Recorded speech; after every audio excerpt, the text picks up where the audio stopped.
Hey, what's up everyone? It's Brad with the Hodl Fandom, where we connect our Veve NFTs to the legends and the stories behind them. Today I want to talk about Ben Reilly, aka the Scarlet Spider, aka the Sensational Spider-Man. Now, I actually had a couple of other videos lined up for you guys, already partially filmed while I was on vacation recently, but Veve had to release this, and I think with the confusion that everybody has on who this took priority to get out to you guys. So I'll explain who he is, and why we are getting this NFT, because only the real comic fans know the answer to this. As usual, at the end of the video, I'll cover the value of the NFT as I see it. Let's get into it.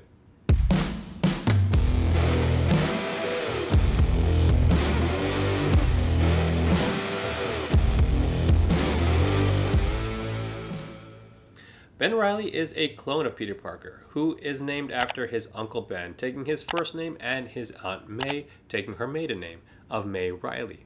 Ben Reilly came out of the convoluted Clone Saga, which was generally disliked and didn't sell very well. The Clone Saga and the story of Ben Reilly really gets kicked off by the death of Gwen Stacy in Amazing Spider-Man number 121, something I touched on in my prior video. Amazing Spider-Man issue number 149 is the first appearance of Ben Reilly, even though he is not called that at the time. We see a character by the name of Miles Warren, aka the Jackal, who was a professor and respected Gwen's intelligence, ingenuity, and was basically in love with her.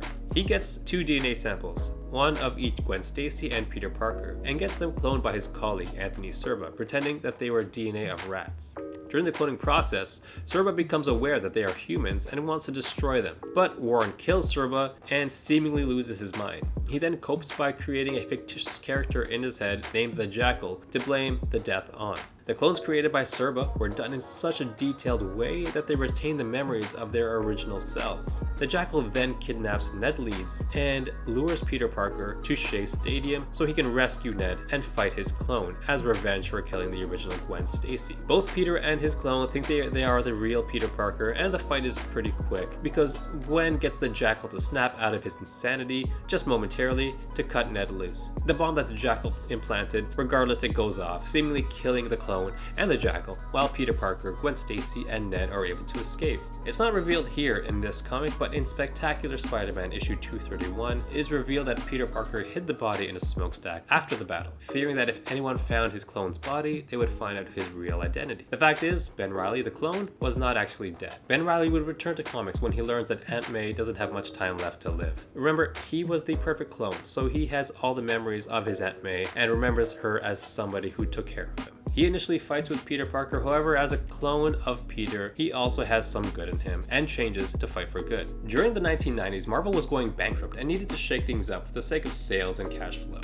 They thought it was a good idea to replace Peter Parker with Ben Reilly, and they made up a story where Peter was going to retire to take care of his unborn child, and he asked Ben Reilly to take the mantle of Spider-Man, which he did in the Sensational Spider-Man series. He went on to be featured in a number of stories, including encounters with Carnage, Venom, and even Superboy from the DC Universe in a Marvel DC crossover. But I guess the next big event in his story is his quote-unquote death, where he saves Peter Parker from the Green Goblin's glider and gets fatally impaled by it.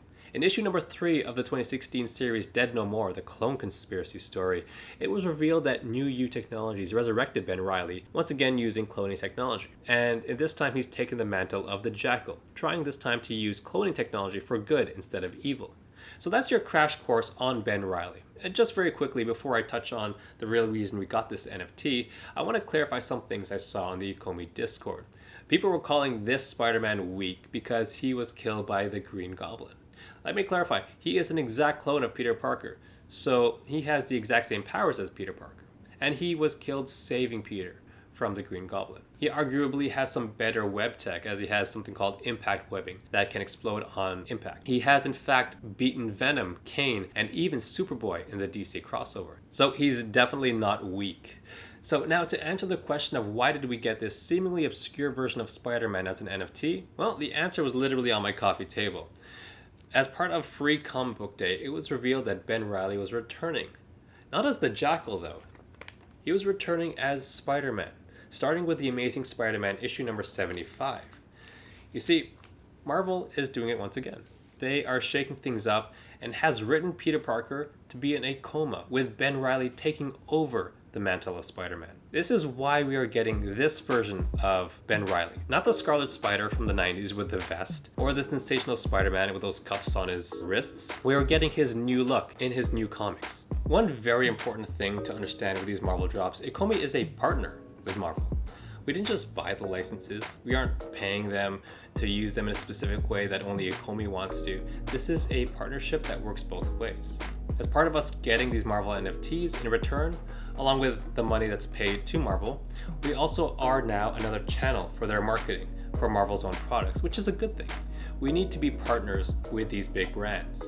This also explains some other seemingly odd releases, such as not getting the Hulk's first appearance. We get the Immortal Hulk issue number 1. This could be because next week, Marvel is releasing the Immortal Hulk issue number 50. With that said, who else can we speculate as new releases from Veve? Well, if I combine the comics universe with the cinematic and television universes, as well as the modern Marvel specific genres that we have, here are my guesses. Number 1, the Darkhold. This was featured in WandaVision, and there is a brand new comic series centered around it. I think we can get something like the Book of the Dead, but with the Darkhold. Shang-Chi, there is a recent movie obviously, and there are new comics being released on Shang-Chi. Miles Morales, he is rumored to have a conflict with Ben Reilly in the new Spider-Man comics. I'd say he's a very well-liked character, and maybe he will even have an appearance in the new Marvel Spider-Man movie since it touches on the multiverse. Jane Foster Thor, she will be a main character in the upcoming Thor movie, and her Mighty Valkyrie series is still going on in the comics. Moon Knight, there is going to be a Moon Knight show next year on Disney Plus, and Moon Knight issue number 5 releases in November. So let's touch on the value of the NFT as I see it. I unfortunately didn't pack one on the drop, but I did buy one today.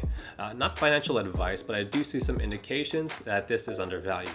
I didn't ape into it, I just bought one, and I just wanted to get some exposure to it just in case I'm right. I also completed the Throg set today, so I didn't want to spend too much money today. So here are my reasons why I like this as a buy, specifically this weekend. Number 1, Marvel is pushing Ben Reilly. As I mentioned before, Marvel is pushing Ben Reilly as the Spider-Man for the foreseeable future. He will be getting significantly more exposure, and more exposure could equal more demand. My guess is Ben Reilly takes over for 2 years, and Peter Parker comes back in 2023 with the 60th anniversary of Spider-Man. 2 years might sound like a long time, but consider this. In 2014, they did the same thing with Wolverine. He was killed off, and just to change things up, they started pushing X-23 Laura Kinney, a clone of Wolverine, as his replacement. Similar things were done to other characters, and even though these characters didn't sell very well, the fact remains Marvel is known to do this for long periods of time. Wolverine came back later, 4 years later, and so did all the others. So for the next whatever amount of time, it could be years, we will be getting Ben Reilly as the Spider-Man, the only Spider-Man in Marvel Comics. Another reason why I like this, I think this is undervalued. For some reason, alternate versions of Spider-Man stay popular. Miles Morales, Gwen Stacy have gained popularity.